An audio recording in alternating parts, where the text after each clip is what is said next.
मी आहे दुबईमध्ये. हे पार्क रेजिस हॉटेल आहे आणि या पार्क रेजिस हॉटेलचा हा रॉफ आहे.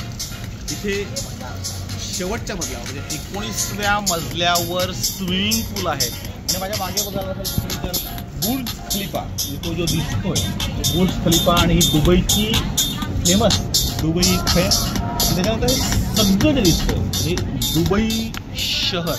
मी हॉटेलच्या 19व्या मजल्यावर उभा आहे आणि 19व्या मजल्यावरनं हे सगळं दुबईचं विहंगम असं इथे आपल्याला दर्शन होतंय. आपण जर बघाल समोर बघाल तर मोठे सगळे हॉटेल्स मोठं आणि हा एकाच ठिकाणावरनं पूर्ण दुबई जे शहर आहे ते आपल्याला दिसतं. म्हणजे तुम्ही जर माझ्या मागे बघाल तर हा स्विमिंग पूलच्या नंतर हे जे सिटी आहे जी दुबई सिटी आहे ती दुबई सिटी किती सुंदर एकाच ठिकाणावरून आपल्याला ती दिसते. खरं तर बुर्ज खलिफाला गेल्यानंतर तिथल्या 124व्या मजल्यावरनं जी आपण दुबई बघतो ती दुबई अगदी अविस्मरणीय अशी असते. आणि मी ज्या हॉटेलमध्ये ते पार्क रेजिस हे दुबईमधलं एक सगळ्यात मोठं हॉटेल आहे आणि त्याच्या 19व्या मजल्यावरनं हे दुबईचं विहंगम दर्शन आपल्याला घेता येईल.